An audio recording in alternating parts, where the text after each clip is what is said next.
A Petrobras esteve no olho do furacão na última semana.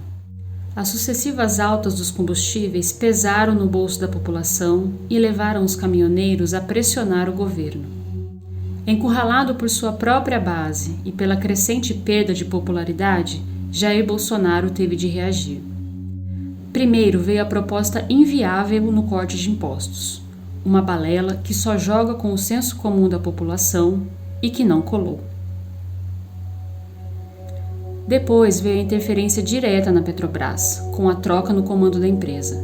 Sai Roberto Castello Branco, homem indicado por Paulo Guedes e chancelado pelo mercado financeiro, mas fica o famigerado PPI, Preço de Paridade de Importação, o real motivo das sucessivas altas nos combustíveis. A troca na presidência da estatal levou a empresa a sofrer uma desvalorização de mais de 100 bilhões de reais, uma reação do mercado para mostrar quem é que manda de verdade. Mas não é de hoje que a Petrobras é alvo de disputa. Desde o início da Lava Jato, em 2014, a empresa sangra, menos pela corrupção e mais pelo circo midiático e pelo uso do aparato jurídico do Estado, guiado para fazer com que a população acredite que a melhor solução é mesmo a privatização da estatal. Em meio à entrega do patrimônio nacional, Bolsonaro teve a cara de pau de dizer que o petróleo é nosso, como se não fosse ele mesmo o responsável pela indicação de Roberto Castello Branco e pelo desmonte da empresa. Em meio à palavra do presidente e à chantagem do mercado, a população não sabe em quem acreditar. E, ao final, é ela quem vai pagar a conta da crise. O programa de hoje é dividido em 2 blocos. No primeiro, nós vamos falar sobre a mudança no comando da Petrobras e suas consequências para a alta dos combustíveis. Para isso, eu converso com o deputado federal pelo PSOL, Glauber Braga, e com o presidente do sindicato, Rafael Prado. No segundo bloco, o técnico do DIEESE, Clovelmar Cararini, nos traz uma análise do último balanço financeiro da empresa. Antes de ir para as entrevistas, eu quero fazer um pedido. Envie este programa para mais pessoas, indique o Petrocast nas suas redes sociais e dê um seguir na sua plataforma. Assim, você contribui para a defesa da Petrobras e para a difusão de um jornalismo crítico e combativo. Eu quero também fazer uma ressalva. Nós tivemos problemas técnicos com a entrevista do Glauber, por isso você vai notar oscilações no áudio, mas não compromete o conteúdo da entrevista, que está muito boa. Vale a pena conferir. Dito isso, vamos para o programa. Glauber, a interferência de Bolsonaro no comando geral da Petrobras provocou uma grita no mercado financeiro e também na grande imprensa. Além da intervenção em si, o fato do ministro da Economia, Paulo Guedes, não ter dito uma vírgula a respeito já fez com que os porta-vozes da Faria Lima afirmem que acabou a era liberal do governo Bolsonaro e que, a partir de agora, visando a reeleição, ele vai passar a exercer políticas cada vez mais populistas, nas palavras deles. Essa análise, inclusive, derrubou o valor de várias outras estatais na Bolsa ao longo dessa semana. Diante desse cenário, eu pergunto como você avalia esta intervenção de Bolsonaro na Petrobras? De fato, o que está acontecendo é que representantes do mercado financeiro tentam, inclusive, se utilizar desse momento para fingir uma pseudo-divisão ou uma briga, mas para implementação e para fazer com que aqueles que são os seus interesses continuem a correr. Então, se por um lado eles dão declarações públicas de que o governo Bolsonaro não está agindo de maneira liberal, no caso da Petrobras, por um outro lado, eles pressionam para que outras pautas, como privatizações de estatais, possam correr para que o governo venha a equilibrar essa percepção de mercado. E quando eu falo em pseudo-polarização ou divisão, é porque se a gente for avaliar de fato o que o governo já fez de modificação concreta na política de preços dos combustíveis e na política de paridade de importação da Petrobras, até esse momento não foi absolutamente nada. Mais do que isso. Até esse momento, o governo também não fez qualquer modificação que seja estrutural na reversão da entrega que está sendo tocada das refinarias brasileiras. Até agora, o governo não fez nenhum movimento de reversão daquilo que é o patrimônio que está saindo da matriz para as subsidiárias para facilitar o processo de entrega sem autorização legislativa. Então, por enquanto, o que a gente teve foi exclusivamente um anúncio por parte do presidente da República de troca do presidente da Petrobras, mas isso não vem acompanhado de uma modificação estrutural na política de preços que está instituída desde que Pedro Parente era presidente da Petrobras. E o desmonte que está sendo tocado pelo governo também está tendo prosseguimento. A nossa luta, a nossa batalha tem que ser por reverter tanto a política de desmonte com que eles estão tocando a entrega das refinarias e as subsidiárias, e além disso, acabando com essa política de preço ligada ao mercado internacional, mais especificamente com a paridade de importação. Agora, você falou aí da política de preços, né? O governo está muito pressionado por sua base, mas também não só, a população, de uma forma geral, sente de forma muito forte, né, o aumento dos preços dos combustíveis, que se refletem, acaba se refletindo em tudo, né? Você acredita que o Bolsonaro vai dar mais um passo e interferir também na política de preços da estatal? Não estou vendo sinalizações nesse sentido. Pelo contrário, quando ele dá declarações públicas, ele não afirma que vai fazer uma modificação concreta. Nós defendemos que essa modificação deveria ser feita, deveria ser operada, e acho, inclusive, que a gente tem que continuar pressionando por ela. Mas aí, para que o próprio governo fizesse isso, além de trocar o presidente da Petrobras, ele iria ter que trocar aqueles que são indicados pelo governo no Conselho, porque a aprovação de uma modificação da política precisaria ser feita por aquele que controla a Petrobras majoritariamente, que é o governo. Eu não vi, por enquanto, nenhuma disposição por parte do governo federal em alteração dos conselheiros para uma modificação real na política de preço, onde o benefício não seja exclusivamente para os importadores de combustíveis e para os acionistas da Petrobras no mercado internacional. Por enquanto, isso não está demonstrado. Acho, inclusive, que a gente tem que continuar, repito, brigando por isso. Mas o governo já demonstrou também que, em vários momentos, sobra bravata, mas falta uma orientação que seja estrutural à defesa da maioria.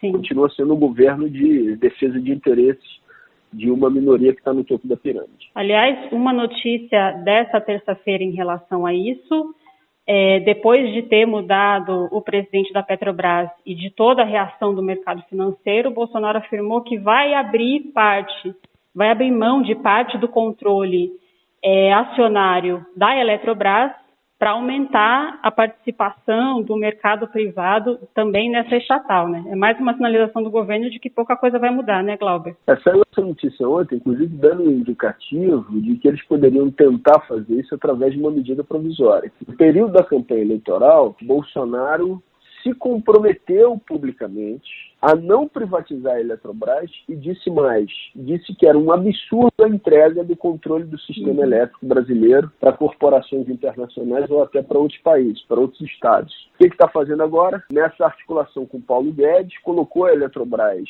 entre uma das empresas a serem privatizadas e agora ameaça fazer isso com uma medida provisória. Isso é um absurdo completo e faz parte desse combo de chantagem, onde ora dá indicativo ao mercado e outra hora finge fazer algo para diminuir o preço dos combustíveis, mas sem uma política estrutural que possa ser apresentada e consolidada para isso. Nós vamos resistir e trabalhar para que essa privatização da Eletrobras também não aconteça.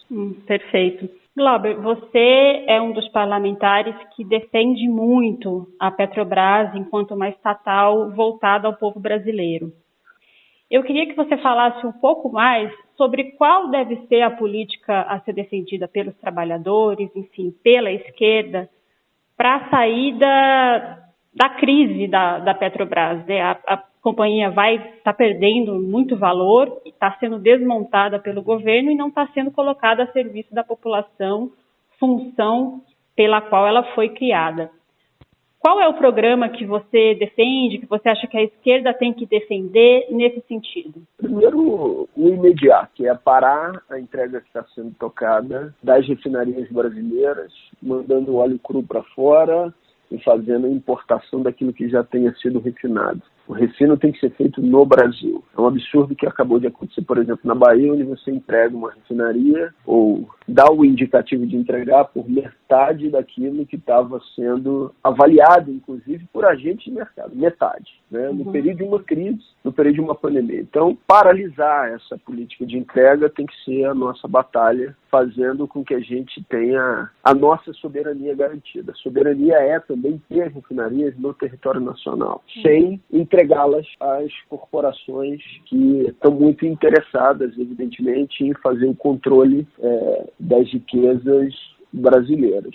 Segundo lugar, revogar PPI, Política de Paridade para Importação na Petrobras, que é mais do que só uma flutuação relacionada ao mercado internacional de preço de combustíveis ou do petróleo. É mais do que isso. É você dizer que a Petrobras, mesmo tendo um custo menor, não pode ter um preço de combustível menor do que o importador de petróleo. Ou seja, ela tem que dar um preço maior para garantir os interesses de importadores de petróleo, de importadores de combustíveis. Então, acabar com essa política, porque do jeito que fala, parece que sempre adiciona a Petrobras. Não, essa é uma política relacionada especificamente ao governo de Michel Temer, de lá para cá, a partir de Pedro Parente. Essa revogação é fundamental. Segundo, os liberais tentam o tempo inteiro impor uma narrativa que foi, a partir do momento em que a Petrobras passou a ter mais preocupação com os interesses dos seus acionistas, que se travou qualquer processo de desvalorização da empresa, né? E falam isso enchendo a boca. Até para um liberal, essa informação ela é mentirosa e os nossos argumentos não são dos liberais. Eu peguei hoje aqueles que foram os maiores tombos diários da Petrobras na história. E eu estou com as datas aqui, né? Isso, se a gente tivesse uma avaliação a partir de uma orientação de mercado, que não é o que nós defendemos, mas é o que eles dizem. 9/3 de 2020, 22/2 de 2021, 12/3 de 2020, 14/1 de 99, 27/10 de 97, 10/9 de 98 e 18/5 de 2017. Você veja que ou foi no governo de Michel Temer, ou foi já no governo de Jair Bolsonaro, ou num período anterior ao ano de 2002. Então, esse argumento utilizado pelos liberais, ele não merece prosperar, nem se você faz uma análise dos dados de um processo de desvalorização de mercado. Mas a nossa política é outra. E aí, respondendo objetivamente a sua pergunta, a Petrobras ela tem que estar à disposição do desenvolvimento brasileiro, ela tem que estar à disposição do conjunto da população brasileira, ela tem que garantir o futuro do Brasil, inclusive no que diz respeito ao financiamento de políticas públicas que fazem com que o país não fique dependente no futuro da exploração de petróleo, como, por exemplo, políticas de educação. Resgatar aquilo que era uma proposta que, infelizmente, não está sendo feito, que é parte significativa dos recursos do pré-sal serem utilizados para o investimento em educação pública, é algo que a gente não pode prescindir, é algo que a gente não pode deixar de defender. E as outras medidas que possam vir a ser tomadas no que diz respeito ao processo de exploração, que elas sejam feitas coletivamente, com o conjunto da população brasileira. Soberania em determinados momentos é, inclusive, defender que determinadas áreas não devem ter a sua exploração feita em determinado momento histórico. E aí, para cravar uma proposta objetiva, para não ficar só no discurso de ouvir, eu tenho feito uma defesa de um referendo revogatório das medidas que estão sendo adotadas, tanto em relação à Petrobras como outras estatais, onde você está se utilizando de um período de crise para entregar a preço de banana um patrimônio brasileiro. Que seja gerada a instabilidade que está fazendo essa compra, entre aspas, criminosa, mas que o povo brasileiro tem direito também no futuro de revogar aquilo que está sendo feito contra o interesse nacional. É isso que o nosso mandato defende. Perfeito. Eu queria abordar com você, Glauber, um outro aspecto político agora da movimentação do presidente, que é o fato de ele ter colocado um militar no comando da Petrobras. Isso não acontecia na estatal desde a ditadura militar, mas não é nenhuma novidade nesse governo, né? Nesse sentido, tem duas coisas. Uma, ainda dá para crer na intenção nacionalista e desenvolvimentista dos militares? Isso é uma coisa que o governo mesmo defende muito, né? E uma outra coisa, eu queria que você comentasse um pouco sobre como você vê essa movimentação no sentido de mais um passo na escalada autoritária do Bolsonaro, né? O governo ele nunca escondeu o seu ímpeto golpista, autoritário, enfim, e é fato que, diante de uma crise econômica, a crise da pandemia, a falta de vacina, tudo isso está levando a uma queda da sua popularidade muito grande, né? E a tendência é piorar. Então, como você vê essa movimentação nesse sentido, né, dessa escalada autoritária do governo? Olha, primeiro assim, eu acho que o problema não é um militar no primeiro escalão do governo. O problema é um militar ou um general, seja ele em qualquer espaço, com uma orientação entreguista, que não faça defesa da soberania nacional, que esteja articulada a uma política de privatizações, de entrega do patrimônio público a preço de banana. Infelizmente, os generais que estão compondo o primeiro escalão do governo de Jair Bolsonaro, eles são representantes de uma política de entrega que vem sendo construída, costurada, que não é de hoje, né? E já vem ganhando força dentro, principalmente dos quartéis, mas que agora entra na máquina pública como um processo de captura para interesses que não são os nossos, que não são os brasileiros. E quando eu digo que isso não vem de agora, é porque o processo de formação e interlocução entre Forças Armadas dos Estados Unidos e Forças Armadas brasileiras vem sendo costurado há muito tempo, né? O imperialismo faz isso e não abre mão de fazê-lo. Veja lá o que foi aquela cena onde um militar brasileiro presta continência para o Trump e o representante das Forças Armadas dos Estados Unidos diz, não, ele está aqui, esse é brasileiro, está aqui, é o nosso comando, obedecendo às nossas ordens. Isso é o cúmulo do absurdo, né? Então, o governo de Jair Bolsonaro, ele unifica essas duas posições. Um processo de entrega, de adaptação a agenda ultraliberal com a ampliação do autoritarismo, porque ele já demonstrou também não ter qualquer limite para o fechamento de regime se tiver à sua disposição instrumentos para fazê-lo.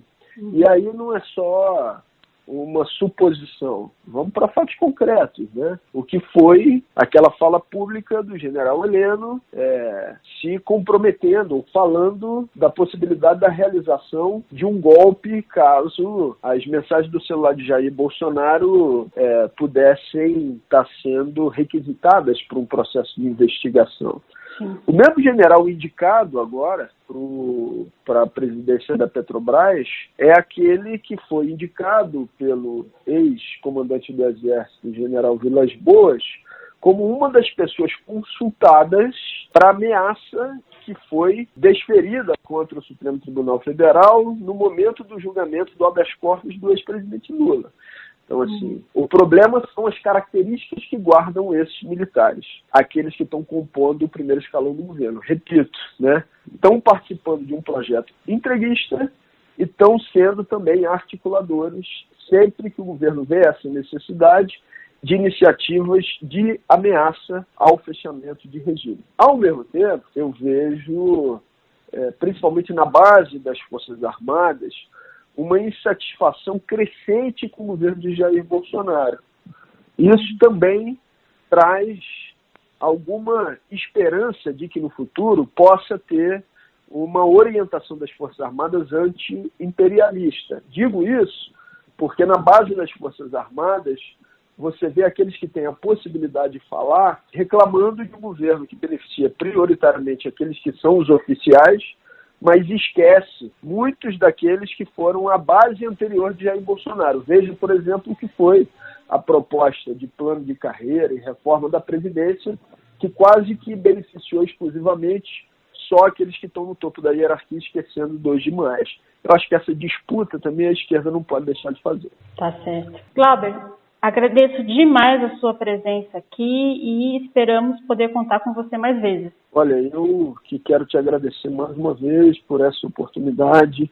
Sei de como vocês têm sido incansáveis na luta em defesa da soberania, contra a entrega do patrimônio brasileiro, em defesa da Petrobras. Então, estou sempre aí à disposição para poder estar fazendo esse bate-papo com vocês. Muito obrigado, viu, Manuela? Obrigada, Glauber. Bom trabalho para você aí. Um abração. Tchau, tchau.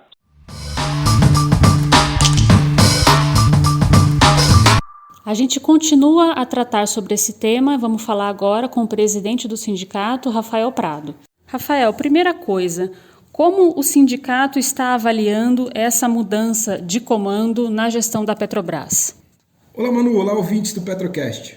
Essa mudança, né, a saída do Castelo Branco, que é uma pessoa muito próxima do ministro da Economia, Paulo Guedes, que vem aí à frente da Petrobras desde o início do governo Jair Bolsonaro, inclusive aplicando na íntegra, né, o programa de desmonte da empresa pedido por Paulo Guedes, né, que vem transferindo importantes ativos da Petrobras para empresas privadas, né, inclusive muitas aí que têm a participação do Banco BTG Pactual, que tem ligação íntima, digamos assim, com o ministro da Economia, né, de certa forma foi uma surpresa. O Castelo Branco vem atendendo a todos os ditames, a tudo que Paulo Guedes encomendou para o setor petróleo. E a chegada de mais um militar, o general Luna, que estava à frente da Binacional Itaipu, nos coloca numa situação de tentar entender, né, qual é o real objetivo do presidente da República, já que em suas declarações, apesar da troca de comando,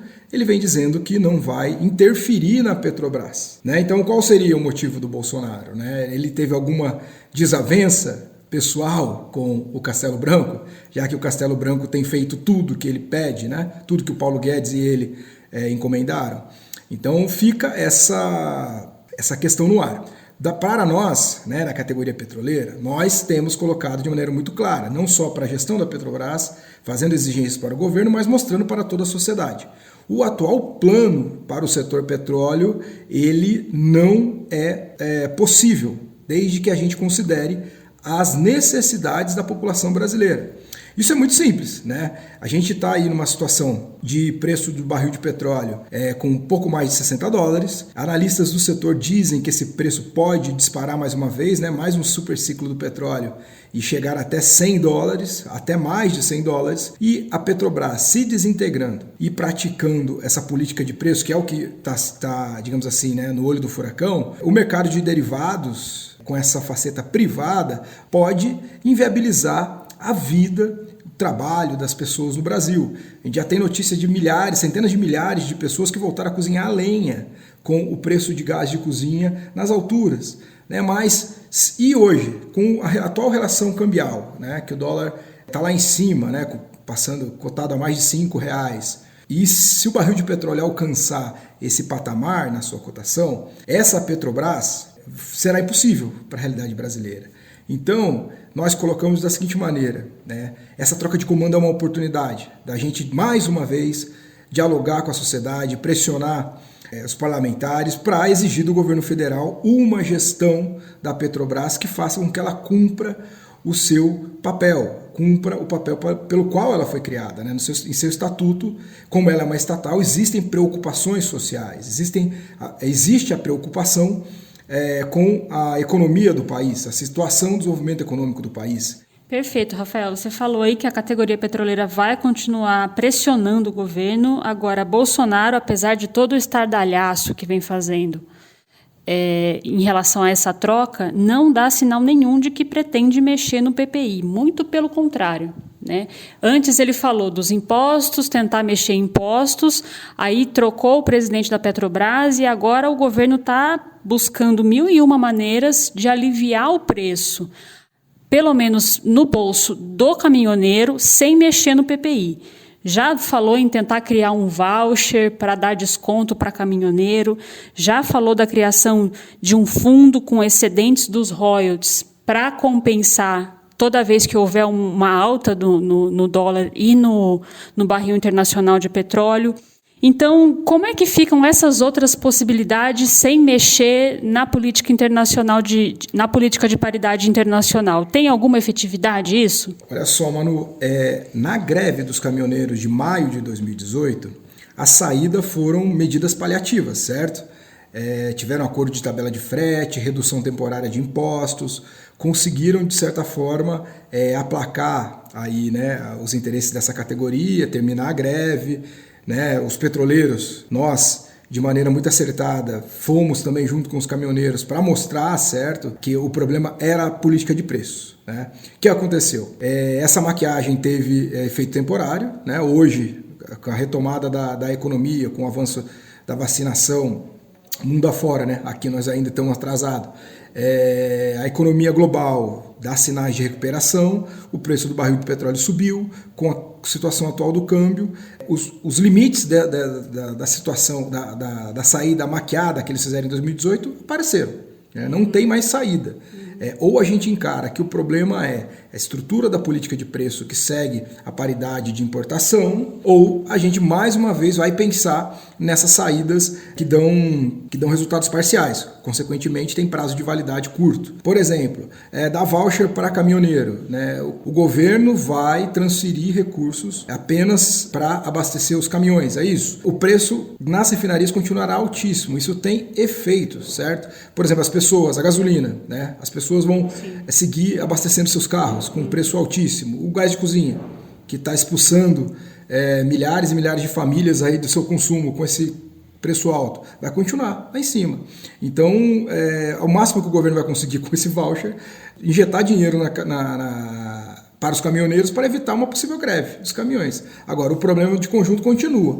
A questão do fundo, né? Transferir recursos da renda do petróleo para, no caso hoje, a Petrobras, não repassar o reajuste para o preço nas refinarias. Hoje, isso já tem um problema de fundo, mas hoje é só a Petrobras.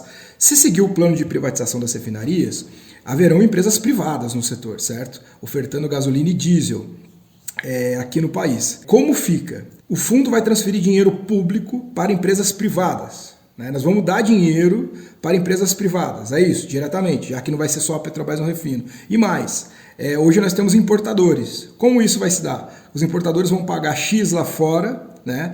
Lógico, só tem importador porque a Petrobras hoje está orientada a não ofertar tudo que ela pode, né? Tem capacidade ociosa nas refinarias, inclusive deveríamos estar construindo novas refinarias, gerando emprego para atender projeção de crescimento do consumo de derivados, mas esse fundo também iria transferir dinheiro para os importadores, né? Essas empresas que apenas são traders, que vão lá, compram diesel, gasolina lá fora, trazem para cá, né? Tem inclusive uma estrutura que eu acho que é uma grande discussão de segurança, inclusive sobre a questão ambiental, de como está sendo feita essa estrutura na costa do nosso litoral, né? Empresas que muitas vezes não têm experiência com isso, né? O governo está pretendendo pegar essa renda do petróleo, que poderia ser investida em saúde, segurança, e transferir para o bolso desses empresários. Me parece que é uma saída nem um pouco vantajosa para o Estado brasileiro, certo? Essa redução temporária de impostos que o governo está anunciando, né? Eu acho que é uma renúncia fiscal muito alta, muito grande, no momento em que a pandemia demanda a atuação do Estado. O Estado está, inclusive, gastando muito pouco, né? Tem orçamento aí que está...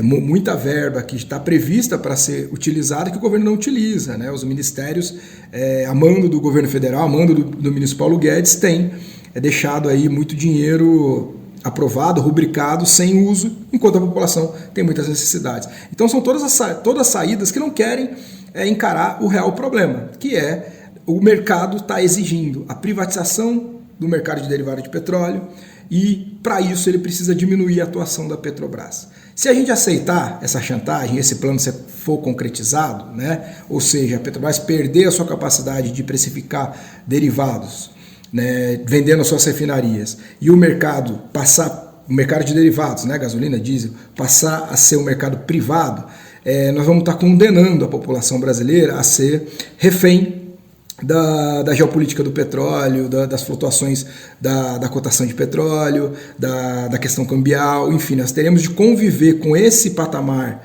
de gasolina, de preço de gasolina, de diesel, de gás de cozinha e todo o efeito que esse aumento tem, né, nos demais produtos, né, para sempre. Muito bem, Rafael. Uma última questão que eu queria que você comentasse é sobre, enfim, as notícias que o governo vem espalhando a respeito dos trabalhadores da Petrobras. Uma das notícias, uma das manchetes, inclusive, dos jornais aí das últimas semanas, em meio à alta, é que os petroleiros, a categoria que é diretamente responsável pela produção e o abastecimento do país, ganha salários super altos, tem uma série de direitos que a maioria dos trabalhadores que não são dessa indústria não tem, ou seja, são praticamente uns marajás aí dos servidores públicos. E o Bolsonaro também falou, na saída do Castelo Branco, que o presidente da companhia recebeu um bônus de mais de R$1 milhão esse ano. Os petroleiros sabem o que é o plano por performance, plano ao qual o governo federal também nunca se opôs e nunca propôs nada em relação a isso. Eu queria que você comentasse isso. Qual é a situação hoje da categoria em termos de direitos, em termos de salários, e qual é o peso real que isso tem no aumento dos combustíveis? Manu, essa é um assunto recorrente, né? Volta e meia, quando precisam atacar a Petrobras, né, eles vêm com esse discurso de possíveis privilégios para a categoria. Na verdade, o setor petróleo, né, petróleo e gás no mundo, é um setor de alto rendimento. Consequentemente, concentra vagas de emprego com bons salários, né, bons benefícios, enfim. Na Petrobras não é diferente. Porém, comparada com outras empresas do setor, a mão de obra aqui local, a nossa mão de obra nacional, a Petrobras paga, em média, inclusive temos um artigo no site do sindicato, feito pelo Eric, do IBEPS, que mostra que a média salarial, a média da renda da categoria petroleira é 35% menor do que das principais empresas do setor, a BP, enfim. Outra coisa, o impacto do gasto com a folha salarial no custo do produto, ele é muito baixo, Tanto é que o custo nacional de produção é justamente o que permite a gente estar discutindo aqui se a Petrobras tem ou não de seguir o PPI. Porque é o seguinte, não estamos pedindo que a Petrobras tenha prejuízo real, nós estamos falando de real, economia real. Gastar 1 para produzir, tem que cobrar 1,5 para ter um lucro, certo? A gente tá colocando o seguinte, o fato da empresa ter o petróleo nacional, ter desenvolvido tecnologia, ter suas próprias refinarias, dutos, terminais, enfim, e a forma como a Petrobras foi estruturada enquanto empresa estatal, é uma vantagem competitiva em relação aos custos de produção do exterior. E dentro dessa vantagem competitiva está justamente o custo com mão de obra. E o custo de mão de obra na Petrobras, ele não é significativo para fazer aumentar o preço dos produtos. Pelo contrário, por serem trabalhadores brasileiros que ganham em real, apesar de terem bons salários dentro do setor, que é um setor de alta rentabilidade, o impacto é insignificante no preço final do produto que é produzido pela Petrobras. Então, não faz sentido dizer, por um lado, que existem privilégios e tal, o setor petróleo, de maneira geral, paga bons salários e tem bons benefícios. Afinal de contas, os trabalhadores que trabalham em alto mar, ficam aí a 150, até 300 quilômetros da costa, longe da família, enfim. É um setor de risco, certo? Trabalhar numa plataforma não é fácil, nós sabemos o quanto é arriscado. Em refinaria, os trabalhadores fazem turno, trabalham sábado, domingo, à noite, feriados, enfim. Benzeno, a exposição a agentes químicos, o que tem aí um custo para a saúde do trabalhador, e a gente sabe que isso não tem volta. A incidência de câncer na população petroleira é maior do que na população não petroleira, isso tem vários estudos mostrando, enfim. Não é à toa que o setor paga um bom salário, Não só é uma atividade rentável, como é uma atividade que exige muito da mão de obra envolvida, seja conhecimento técnico, seja aí um custo, digamos assim, para a saúde, uma dedicação 24 horas por dia. É um setor que não para, seja na produção de petróleo, seja no transporte de petróleo, enfim, seja no refino desse petróleo. É uma atividade que demanda 24 horas por dia ter um corpo técnico, e obviamente isso demanda ter uma administração, os petroleiros de prédios administrativos, enfim, todos possuem aí grandes responsabilidades dentro de um setor de alto capital, enfim, em que errar pode significar não só a perda de um alto capital, mas também perda de vidas, né, desastres ambientais, enfim, é um setor que exige muito da sua mão de obra. Mas é recorrente, né, esse argumento de que existem privilégios, enfim, é óbvio, né? Podemos discutir aqui a situação do alto escalão, né? Que você falou do prêmio por performance. Nós somos contra esse prêmio. Nós achamos já que o presidente da Petrobras com um salário de mais de 100 mil reais já é muito bem remunerado. Mesmo que, por ser estatal, a gente sabe que esse salário é menor. No setor privado, o salário do presidente da empresa é muito maior, muito superior. Mas nós achamos que a empresa estatal, né, inclusive a diferença entre o presidente e os trabalhadores da empresa, né, apesar de ser muito grande, é menor do que no setor privado, né, nós achamos que ele já é muito bem remunerado. E esse prêmio por performance nós fomos contra, nós achamos que isso deveria ter sido discutido com a sociedade, né? Como você disse, o governo federal não se opôs, apesar dos petroleiros terem sido contra aí, o presidente se candidatar para ganhar um prêmio de mais de R$1 milhão, a categoria petroleira foi contra, né? Não influencia no preço da gasolina e tal, não, mas a gente não acha justo, né, que um CEO, um presidente de uma empresa possa fazer esse tipo de política de remuneração, né? Acho que é algo que precisa ser discutido sim, afinal de contas a empresa é uma empresa estatal. Perfeito, assim a gente encerra o primeiro bloco. Vou deixar na descrição desse episódio o link para a matéria, para o artigo que o Rafael citou aqui sobre os salários dos petroleiros e a comparação com outras empresas estrangeiras do setor. Fique com a gente, vamos para o segundo bloco.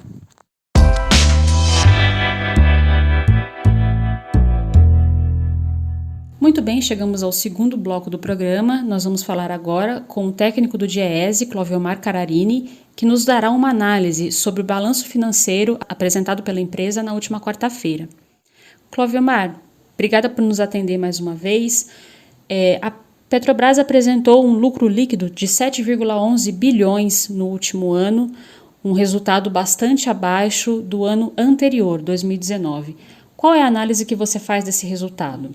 Bem, a gente está olhando para esses números, né, que a empresa apresentou com uma certa estranheza. Na verdade, todo mundo que acompanhou esse ano 2020 os resultados da Petrobras levou susto em vários momentos, né? No primeiro trimestre do ano, janeiro, fevereiro e março, a empresa apresenta um prejuízo imenso de 48 bilhões apenas naquele primeiro trimestre, um prejuízo histórico, nunca chegou a um valor desse, imagina 48 bilhões em um trimestre, e depois, ninguém esperava, e depois novamente no quarto trimestre desse 2020, um lucro absurdo de 59, quase 60 bilhões novamente em um trimestre. Esses dois movimentos mostram que a empresa no primeiro trimestre tinha feito os chamados impairments, que é uma reavaliação dos seus ativos, é olhar para frente, né? Olhar o quanto esses ativos no futuro podem gerar de caixa. Ela fez isso com alguns parâmetros no primeiro trimestre e isso usou ali o preço do barril muito baixo, usou o câmbio também baixo e reavaliou os ativos naquele momento e deu prejuízo. No final do ano, ela faz o movimento contrário, ela reavalia novamente os ativos e agora eles dão lucro. Então, isso também, na segunda questão, traz para a gente um movimento de muita insegurança quando a empresa vai apresentar os seus resultados, né? Esse resultado de 7 bilhões no ano, também, no terceiro elemento, é um resultado que a gente também não esperava um lucro. As outras petroleiras apresentaram prejuízos nesse período, 2020. É um ano de pandemia, né, um volume imenso de mortes no mundo todo, de redução da circulação de pessoas, e é de se estranhar que uma empresa de petróleo dê lucro, né, num cenário de calamidade como esse que a gente está vivendo. Então, acho que teria esses três, olhando os 7 bilhões, teriam esses três elementos. Primeiro, essa incapacidade que os analistas, que os especialistas, que o mercado, que a grande mídia tem agora de analisar uma empresa que é muito, segundo ponto, inconstante, né? ora ela faz uma avaliação para o futuro muito pessimista e ora ela faz uma avaliação muito otimista. E, por fim, né, o terceiro elemento que eu falei foi essa estranheza em relação a quantas outras empresas apresentam prejuízo. Ela apresenta um lucro pequeno, é verdade, mas um lucro, né, de 7 bilhões. Eu queria que você fizesse ainda uma comparação em relação ao peso da privatização nos últimos 2 balanços, Cloviomar.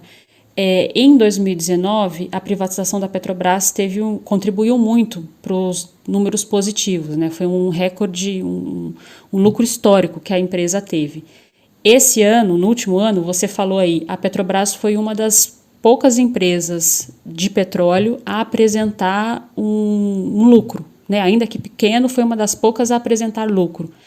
Isso ainda reflete, ainda é um sinal da venda de ativos? Tá, a venda de ativos, a gente tem que perceber que ela impacta de 2 formas na empresa, né? Ela impacta de uma maneira quando eu vendo o ativo e esse recurso entra na empresa, né? Então entra os recursos e esses recursos acabam indo em direção ao lucro, né?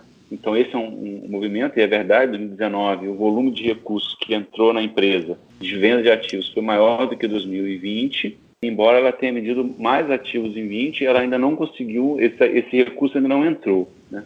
Então, é verdade, por um lado, ela tem uma redução do recebimento de valores de ativos. Mas, por outro lado, e acho que esse é um efeito também que está começando a aparecer, é que a venda dos ativos traz impactos para a própria rentabilidade da empresa, né? Um caso típico que aconteceu esse ano, ela apresentou 6 bilhões de despesas com aluguel dos seus dutos, ou seja, a TAG que ela vendeu, ela agora paga, né, aluguel desses dutos, isso passa a ter um efeito negativo para a empresa.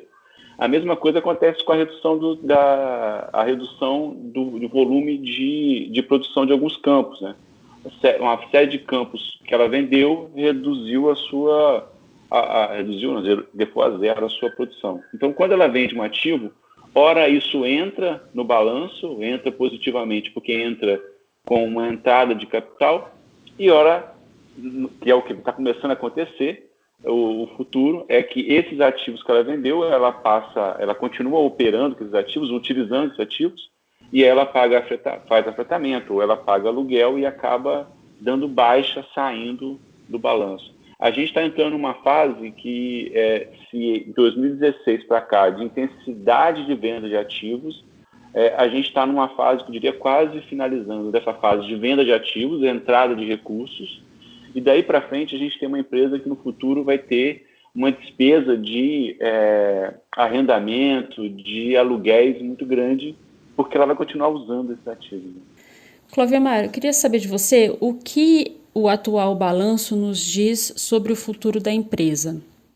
A Petrobras, a gente sabe, vem nos últimos anos desenvolvendo uma estratégia de focar no pré-sal, de focar na exploração de petróleo cru, e de se livrar, de vender outros ativos que têm a ver com transporte, com refino, enfim.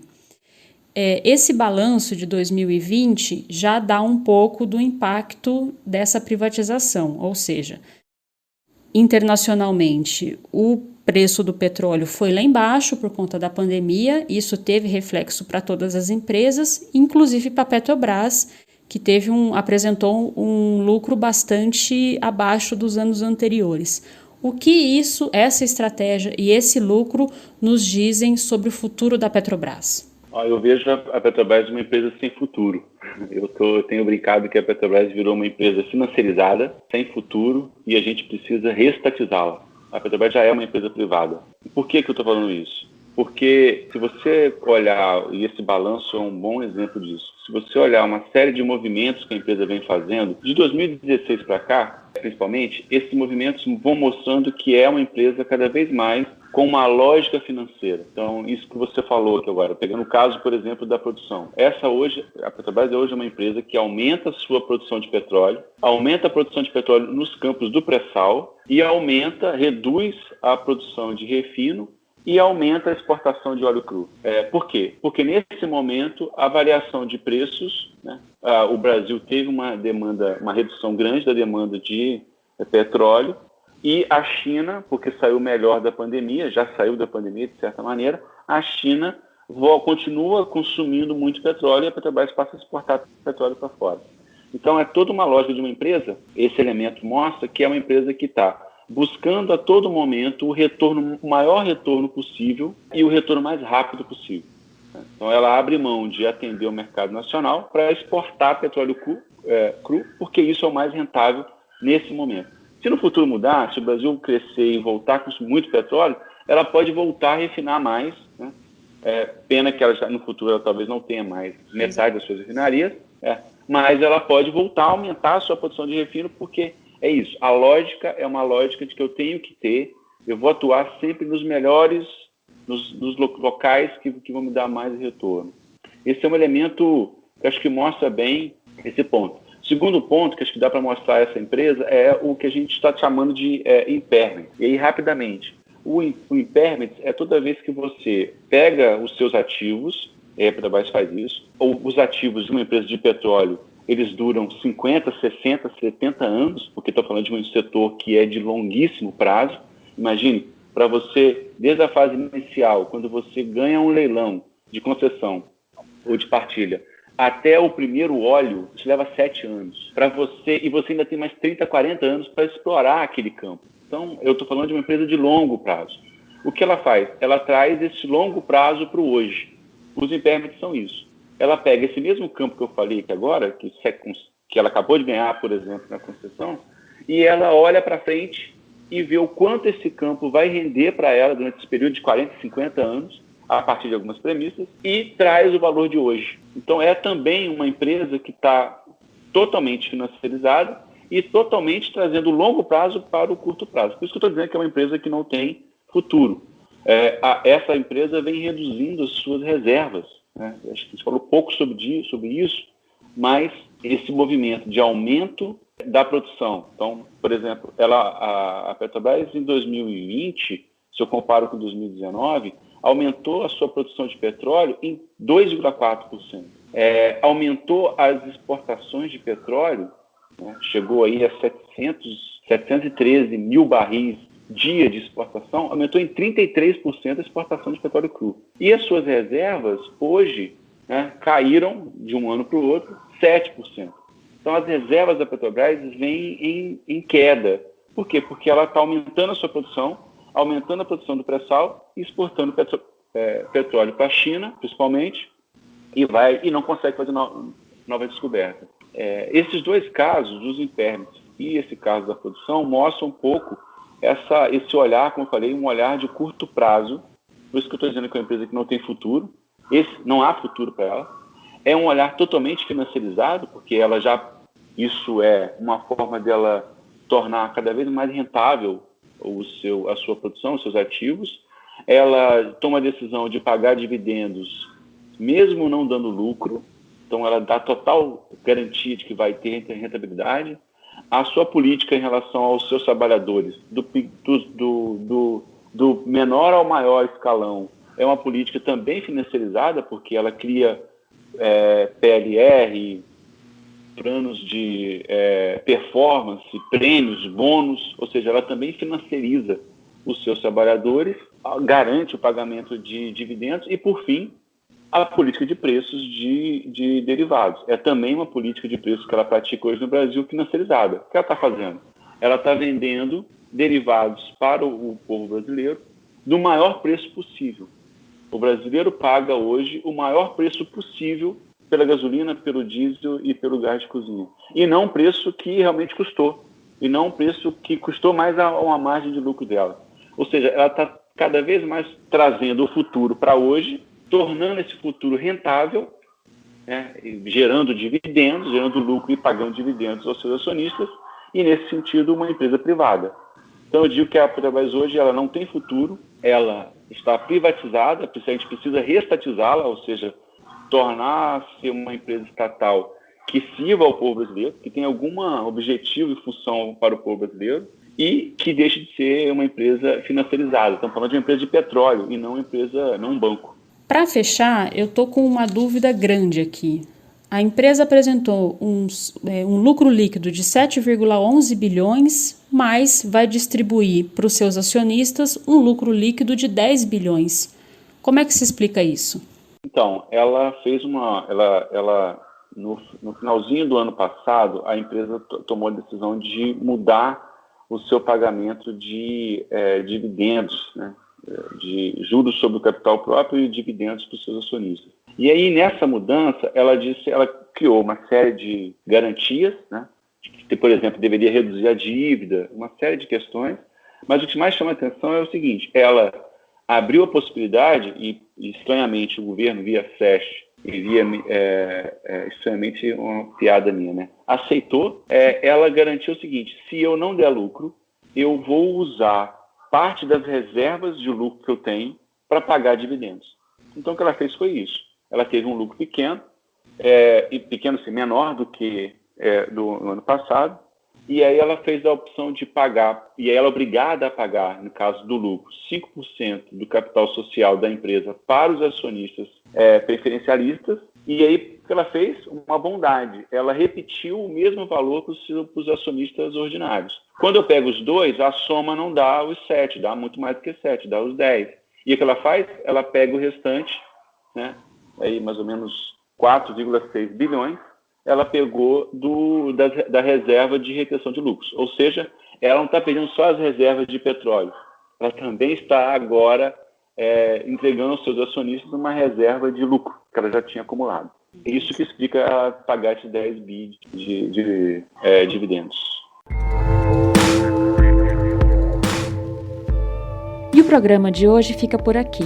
Se você ainda não nos segue, dê um seguir na sua plataforma para ficar por dentro de tudo que rola no Petrocast.